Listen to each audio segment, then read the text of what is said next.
this very special edition of Insight, we are going to meet the creators of what you see before you. Me, this programme, and many others. It is completely appropriate to say that without these three characters, this programme, and indeed I, would not exist. We're going to meet the creators behind the almighty TIG TV. Alan, Mike and Rex. In their own words, they will describe how the concept of the videos that you witness on the channel come to be and how they are put into action and uploaded for your edification on YouTube. So, I now hand over to Alan, Mike and Rex. We've been asked on many occasions, twice, how does the almighty TIG TV work? Well, Alan, Mike and I met many years ago. Many years ago. Yeah, I'll put the year as a title. And we've been the best of friends ever since. All those years later, we're still laughing and joking together like we always did. One of the many things we have in common is a very silly, weird, warped, in fact, sense of humour. Yeah, I think that covers it. You probably realise this by watching our videos. Oh, by the way, do you like the backdrop? It's my favourite city in the world, Kolkata. Our brains have inflicted many cruelties onto ourselves and onto each other over the years. We've invented many quite disturbing characters, some of which you've seen, some of which you haven't. And sadly, we continue to do so. One of our earliest characters, and I have to say that my kid brother was involved in this as well, so he's not getting off scot-free, was Mr. Paul TIG. TIG is the equivalent of a maniacal, insane, dictatorial, tyrannical lunatic with an ego the size of the universe who rules over a land of half-wits and idiots. He would address his public through his own television channel, which was called TIG TV, naturally. This is what we wanted to call this channel, but with other YouTube users already using this name, we decided to add the word Almighty, because that is how Mr. Paul TIG regards himself. Later in the year, we are going to revisit this character with a new set of scripts and a complete remake, and it'll make it a little bit more user friendly for children. Market testing with grandchildren has showed that children actually do seem to like this lunatic. The internet didn't exist in our youth. In fact, it didn't exist till we were in our 30s. But at school, we used to make our own comics for our own entertainment and to sort of poke fun at the school and the teachers and various idiocy that we saw in the world. In retirement, we discussed the idea of actually creating our own YouTube channel so that we could bring our own brand of insanity, whatever you want to call it, to a wider public. At first, because of lack of experience in doing any of this stuff, we just did voiceovers to slideshows and images. But not long into the process, we decided to take the plunge and act in the programmes ourselves. Either Rex, Mike or myself will come up with an idea which we discuss. It is then my job to put these into a script form. Sometimes the words come into my head faster than I can actually type them. On other occasions, I could be staring at the wall for some sort of inspiration. Once I'm happy with the script, I will send it over to Rex. I will phone him a few days later to have a run through and make any alterations if needed. We then send a copy to Mike, and if he is happy with it, then it's put onto the ready for filming pile. My next task is to work out an itinerary of what we will actually be filming and where. Now, Mike and I live in Worcestershire, but Rex emigrated to London a number of years ago, so we can only meet up with each other every 3 or 4 weeks or so for filming. My flat is turned into a recording studio for the day, with other indoor shots being filmed around the retirement home where I live, much to the amusement of the other residents who are now used to us roaming around in various costumes. Another part of my job is to find locations for when we need to do outdoor filming. Fortunately, there are plenty of diverse places within the area which gives us a good scope. I then source any props or costumes we may need. We have found a couple of online sites which have come in handy, but it's mainly trawling through charity shops. What you have to realise is that our entire financial budget for these projects is zero. We poor pensioners have to fund everything ourselves. Filming days are hectic but fun. With just a few hours in which to shoot various scenes, we do have to get a move on.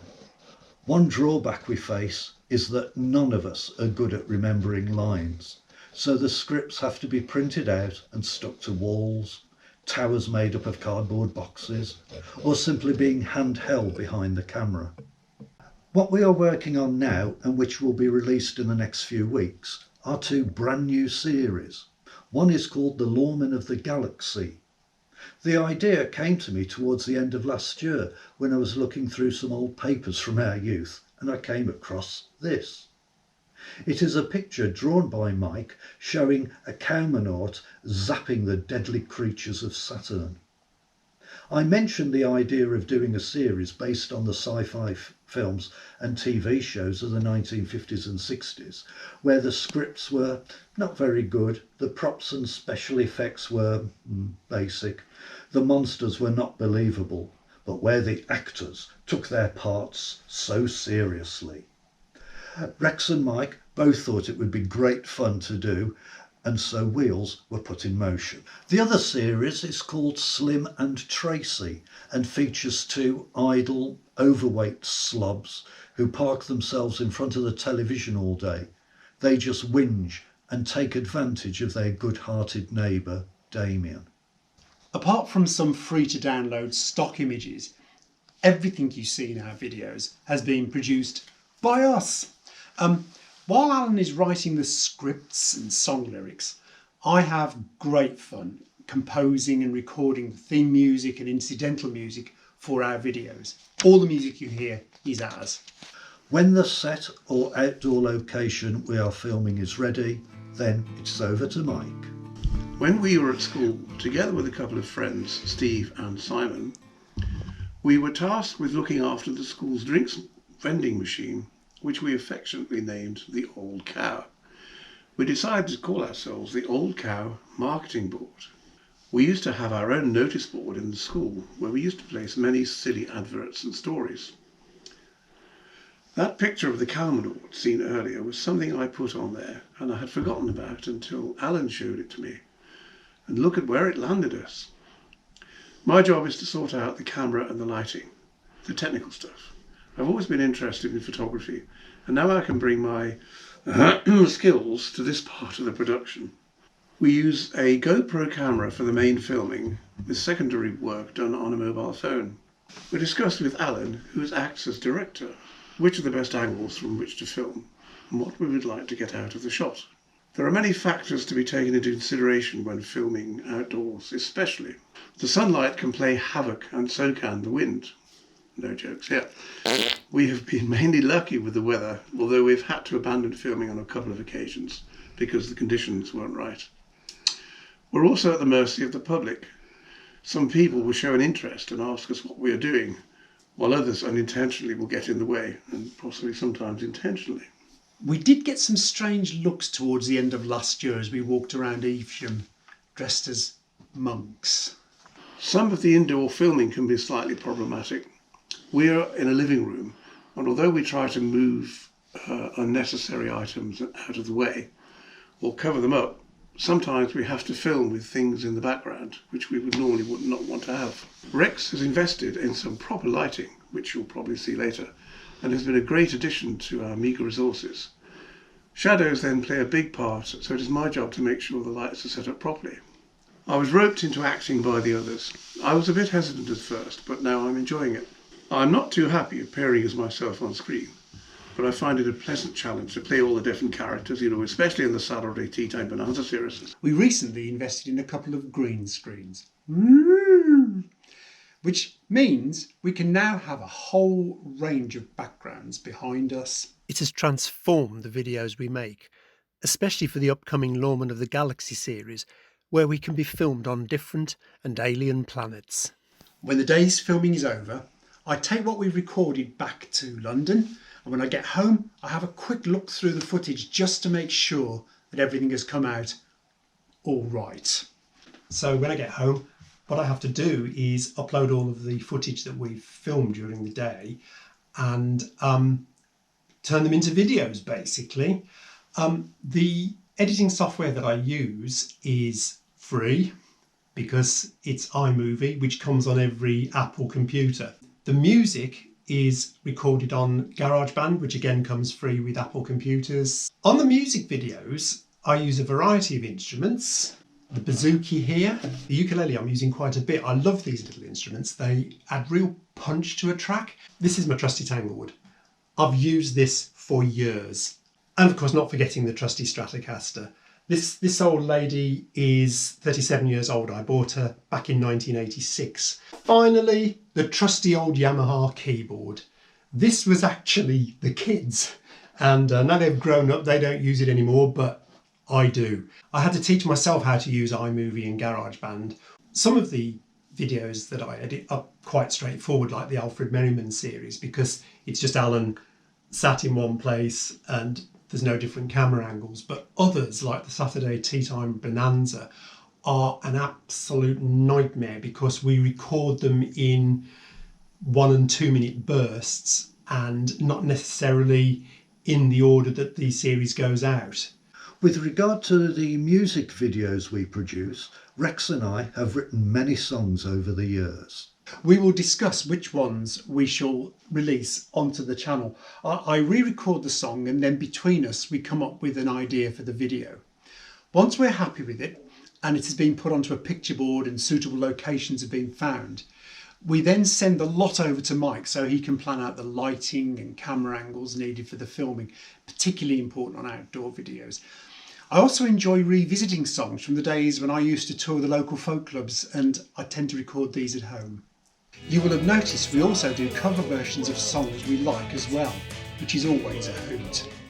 As we said earlier, we are just finishing filming the series Lawman of the Galaxy.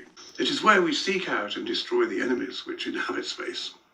And we have Sim and Tracy coming up as well. It has been absolute fun making these, and I for one can't wait to see the final edits. The first episode of each should be uploaded onto the almighty TIG TV channel in the next couple of weeks. We've had a great laugh in filming them, even if Alan did almost give one of the residents a heart attack as he came out of the lift dressed as an evil Zub monster. So that is how the videos, both musical and comedy, are put together. As was said earlier, it can be hectic, but it is always fun. Yeah. Now then, you two, it's back to work. We still have the final couple of scenes to film. Taskmaster. Slave driver? Lord man, but we don't even get paid. I know. And those costumes you made me wear made me look like a complete gimp. Well, I'm just glad that my children don't get to see these videos. I did happen to show my children what their father gets up to. They are now both in a permanent psychiatric institution, and I'm barred from visiting them. You drama queens. Cut!